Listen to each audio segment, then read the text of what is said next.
평강이 우리 모두에게 임하기를 예수님의 이름으로 축원해 드립니다.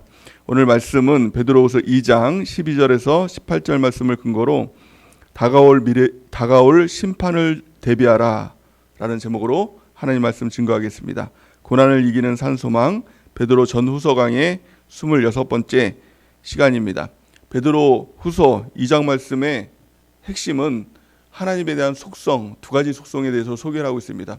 첫 번째 속성은 하나님의 심판, 또 두 번째 속성은 바로 하나님의 구원인 것입니다.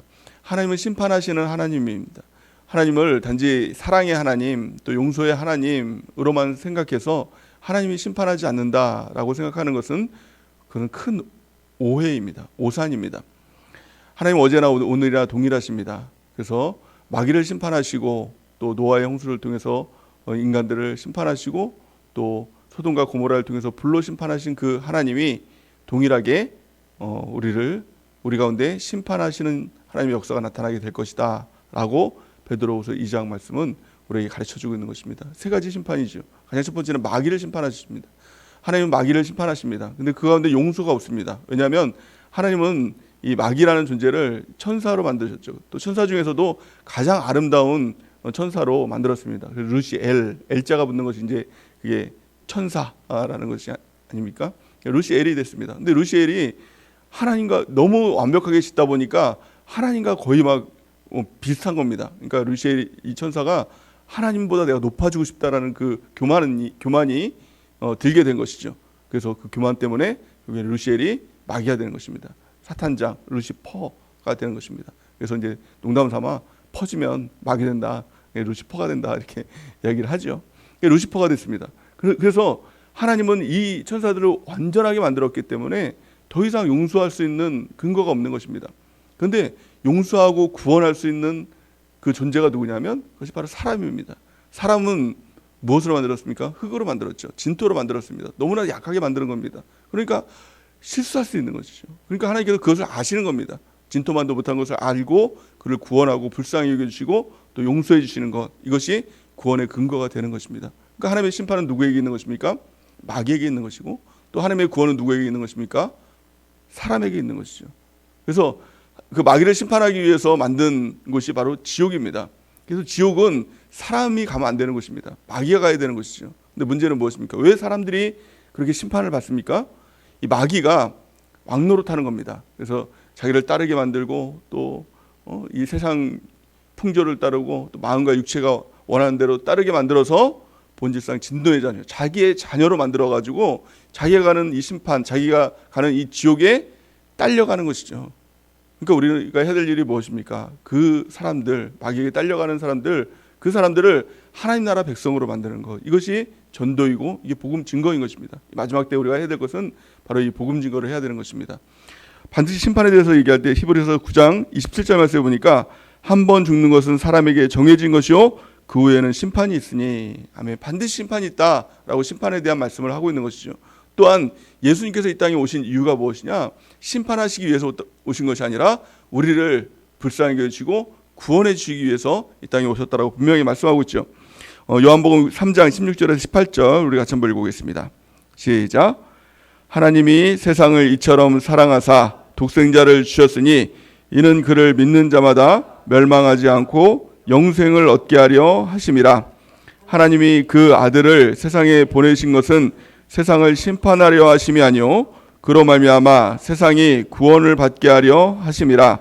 그를 믿지 않는 심판을 받지 아니하는 것이요 믿지 아니하는 자는 하나님의 독생자의 이름을 믿지 아니함으로 벌써 심판을 받은 것이니라. 아멘. 그를 믿는 자는 심판을 받지 않는다라는 것입니다. 그러니까 예수님을 믿으면 하나님의 심판 가운데 있는 것이 아니라는 것입니다. 왜냐하면 마귀 자녀가 아니라 이제 하나님의 자녀가 됐으니까 심판받을 이유가 없는 것이죠.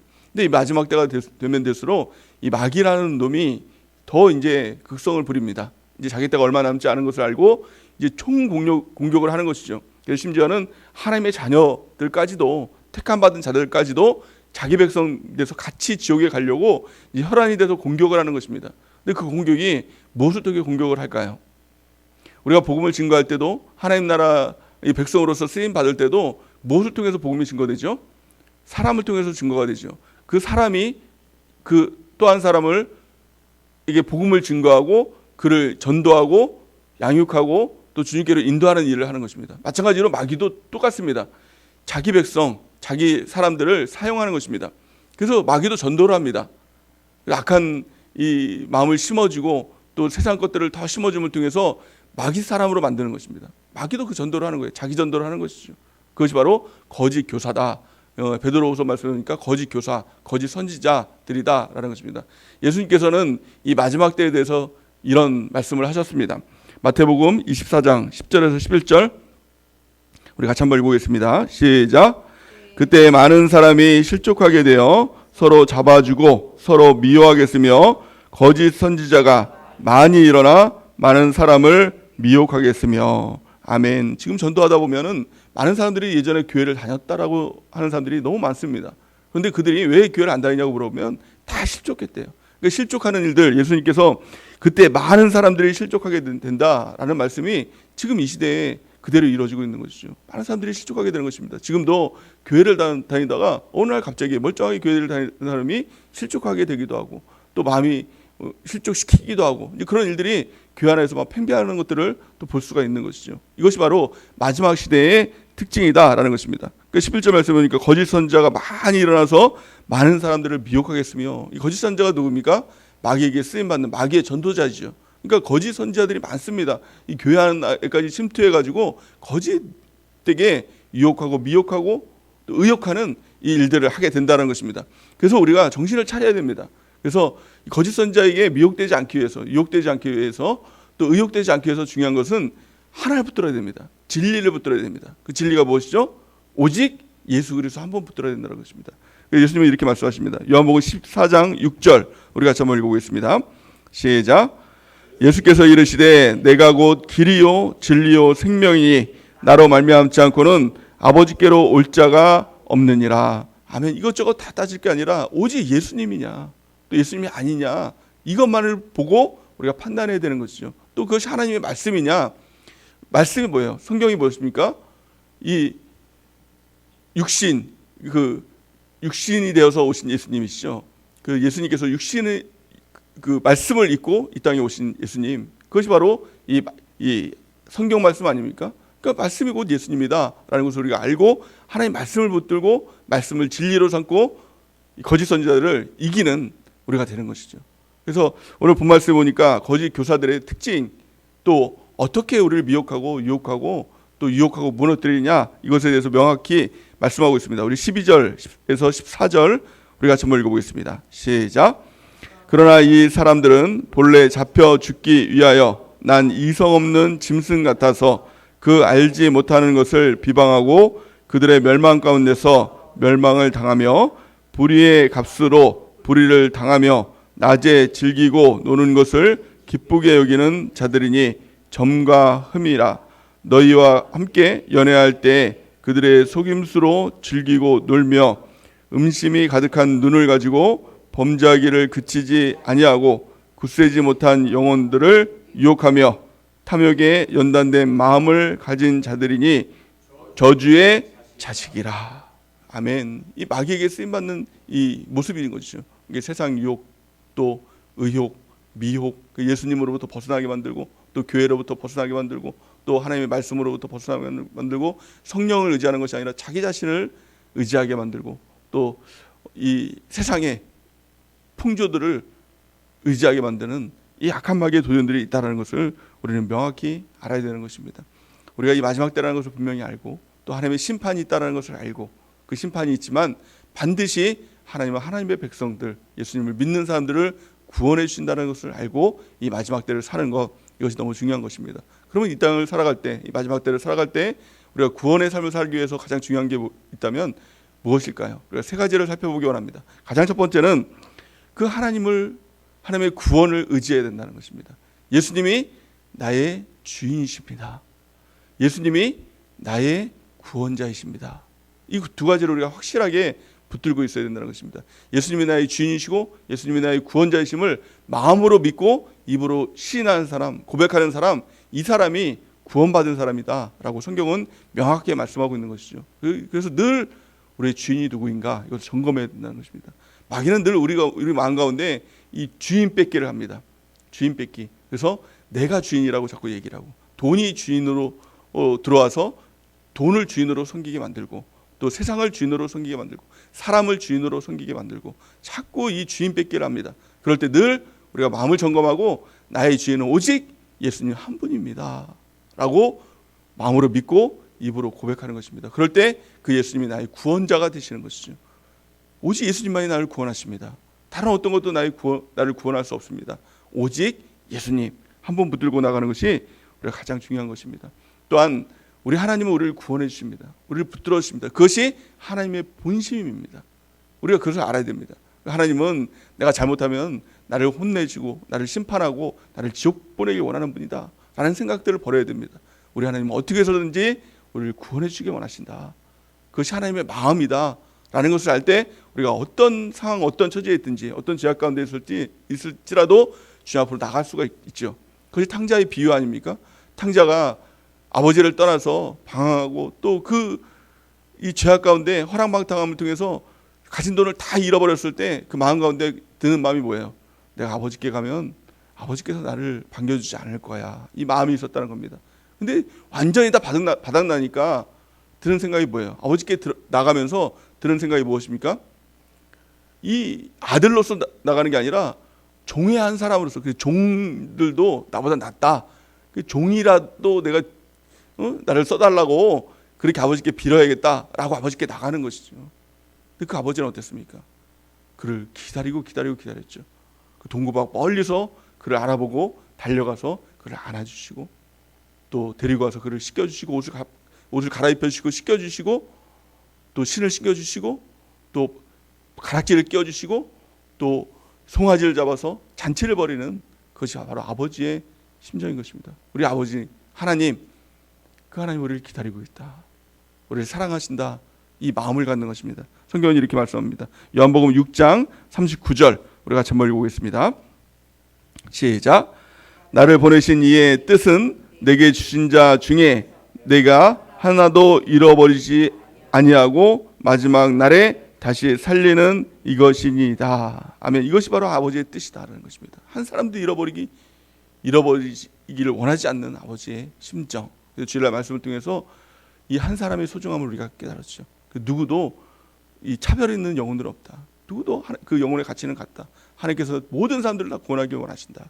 이 심정을 가지고 우리가 아버지께로 나가는 것입니다. 뿐만이 아니라 다른 사람들을 향해서 전도할 때도 저 사람은 저주받을 영혼, 그 영혼들이 없다라는 것입니다. 지옥 가야 될 영혼, 그 영혼들이 없다는 것입니다. 그 누구에게라도 복음을 증거하고 주님께로 인도하는 것, 이것이 바로 우리의 사명인 것입니다. 우리 주님께서 우리를 잊지 않으십니다. 우리가 때로는 죄 가운데 주님을 떠나 있을 때 드는 생각이, 이제는 하나님도 나를 잊으셨겠지라는 생각들을 가질 때가 있죠.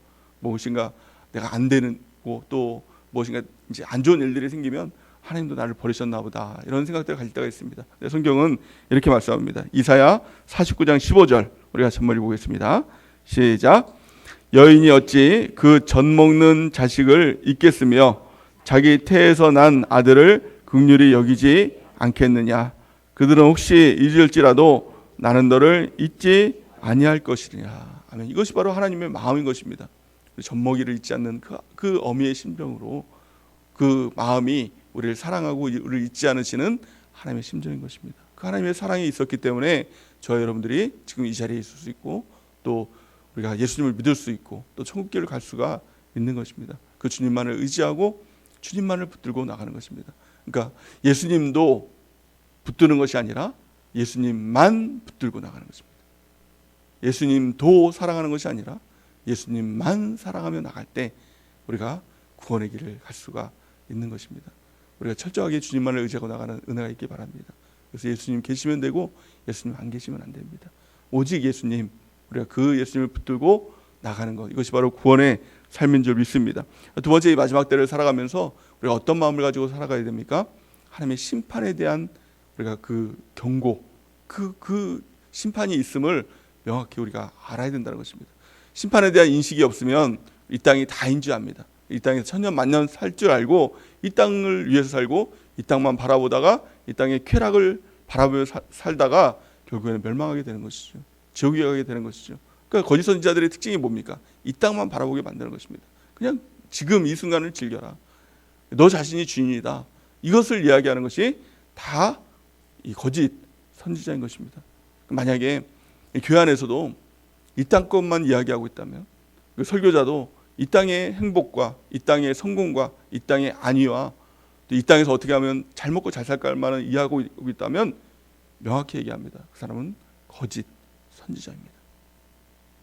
우리가 예수님 믿는 목적은 이 땅에서 잘 먹고 잘 살기 위해 예수 믿는 것이 아닙니다. 만약 그것이 예수 믿는 것이라면 초대교회 교인들은 다 저주받은 사람들이죠.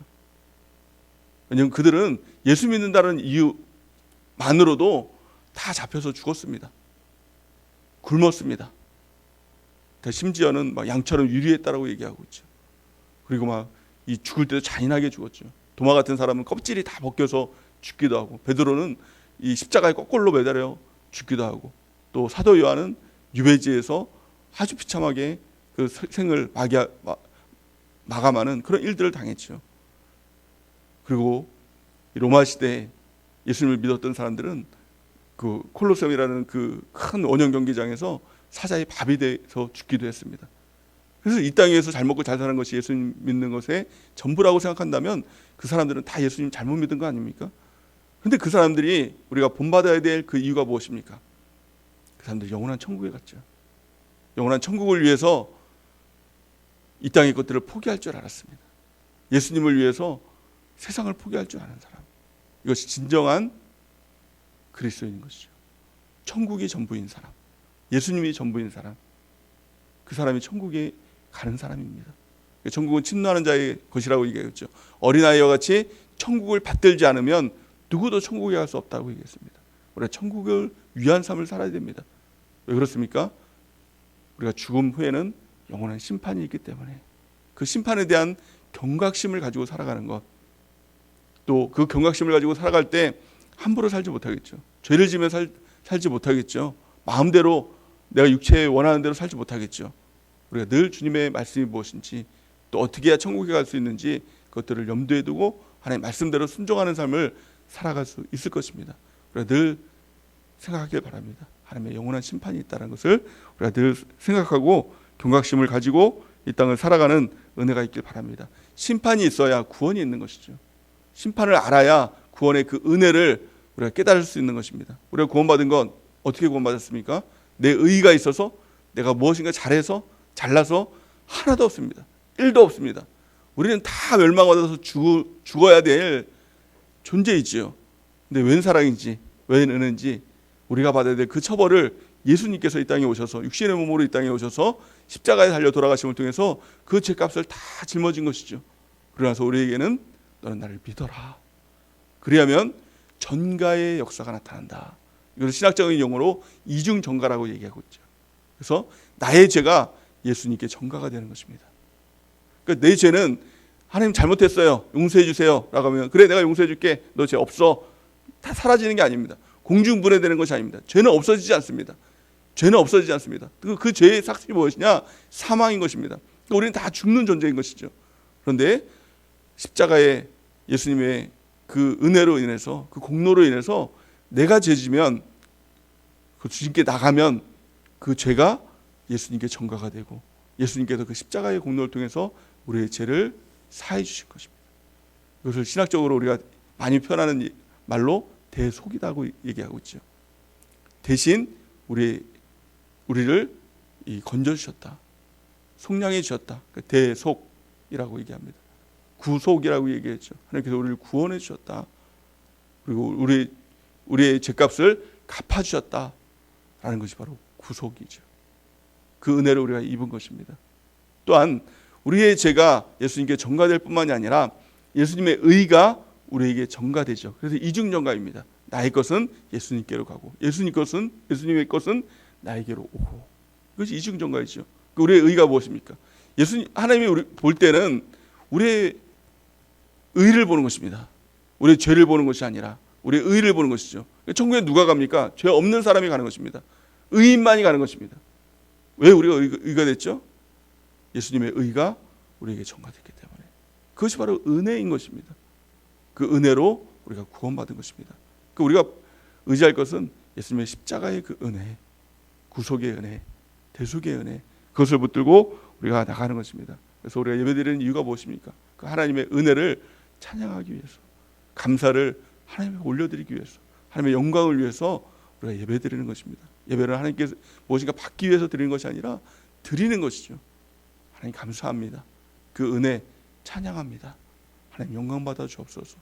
나를 드립니다. 나를 제물로 해서 하나님께 드립니다. 이것이 진정한 예배가 되는 것입니다.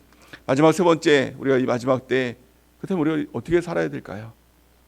가장 중요한 것은 다가올 심판을 준비해야 된다라는 것입니다. 우리는 그냥 막연하게 가만히 있으면 천국 가는 존재가 아닙니다. 성경은 분명하게 심판을 준비해야 된다.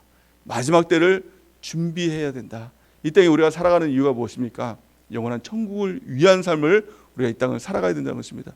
그래서 담임 목사님께서 항상 하시는 말씀이 무엇이죠? 그것이 바로 인생은 3생입니다.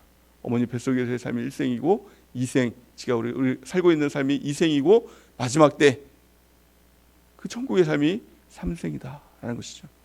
그래서 1생을 위한 삶이 아니라 2생을 준비하는 삶, 사지백체 이목구비 그것들을 준비하는 삶이 바로 1생의 삶인 것과 마찬가지로 2생의 삶은 2생을 위한 삶이 아니라 3생 영원한 천국을 준비하는 삶이 바로 지금 우리가 살아가는 지금 이때다라고 말씀하고 있는 것입니다. 그래서 성경 예수님께서 마지막 때를 준비하는 삶에 대한 예화로 그런 말씀을 하셨죠. 열처녀의 비유, 여러분들 잘 알고 계시죠? 우리 그 말씀을 같이 한번 읽어보기 원합니다. 마태복음 25장 1절에서 10절 우리 같이 한번 읽어보겠습니다. 시작. 그때 천국은 마치 등을 들고 신랑을 맞으러 나간 열처녀와 같다 하리니 그 중에 5은 미련하고 5은 슬기 있는 자라. 미련한 자들은 등을 가지되 기름을 가지지 아니하고 슬기 있는 자들은 그릇에 기름을 담아 등과 함께 가져갔더니 신랑이 더디 오므로 다 졸며 잘세. 밤중에 소리가 나되 보라 신랑이로다 맞으러 나오라 하매 이에 그 처녀들이 다 일어나 등을 준비할세.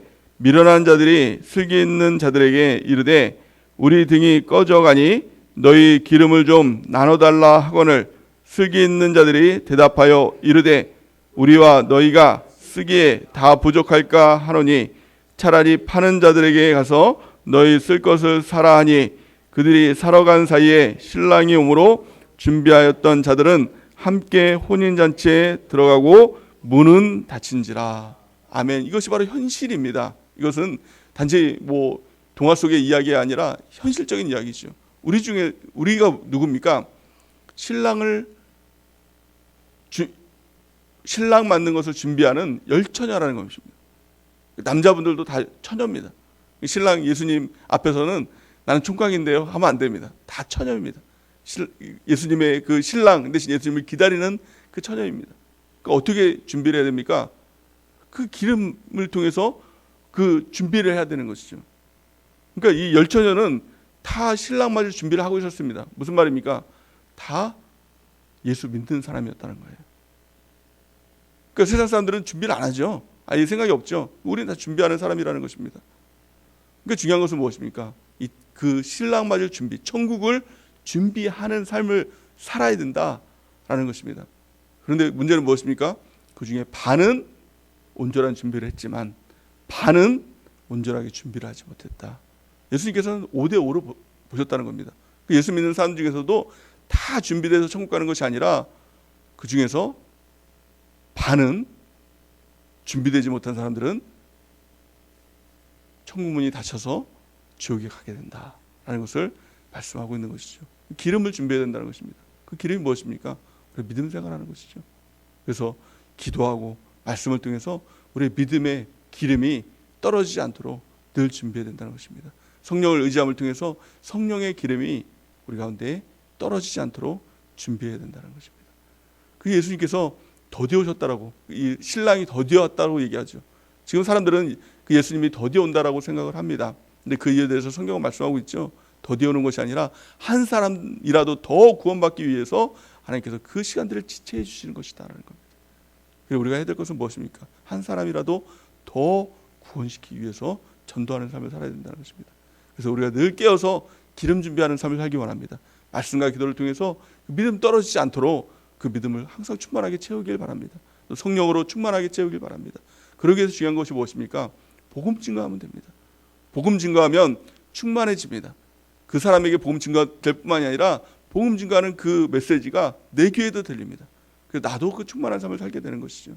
나만을 위한 삶을 살면 항상 부족하고 떨어지는 삶을 살 수밖에 없는 것입니다. 우리가 전도하는 삶을 살 때, 또 양육하는 삶을 살 때, 또 한 사람을 또한 세워주는 삶을 살면 그 사람을 채워줄 뿐만이 아니라 내가 차야 그 사람이 채워지는 것 아닙니까? 그러니까 하나님이 나를 늘 공급해 주시는 것이죠. 늘 채워주시는 것이죠. 나를 통해서 그 사람에게 흘러나가는 것이죠. 그러니까 우리가 그것이 바로 기름 준비하는 삶이 되는 것입니다. 이제 때가 얼마 남지 않았습니다. 우리 가족들에게 또 우리 있는 주변 사람들에게 복음 증거해야 됩니다. 그래서 한 사람이라도 더 구원하기 원하시는 하나님의 심정, 잃은 양을 찾고 찾는 그 하나님의 심정 가운데 우리가 하나님께 쓰임 받는 것입니다. 그럴 때 우리 안에 있는 기름도 가득 채워지는 것이죠. 그것이 바로 마지막 때를 준비하는, 심판을 준비하는 우리의 모습인 줄 믿습니다. 그래서 우리가 늘 이 마지막 때라는 것을 알고 또 하나님의 구원을 의지하고 우리가 기름 준비하는 우리 모두가 되는 은혜가 넘치기를. 그래서 마지막 때에 우리 한 사람도 빠지지 않고 다 영원한 천국에서 다시 만날 날을 기대하면서 또 그날에 우리가 다시 만나는 은혜가 넘치기를 예수님의 이름으로 간절히 축원해 드립니다. 이제 우리 하나님께 기도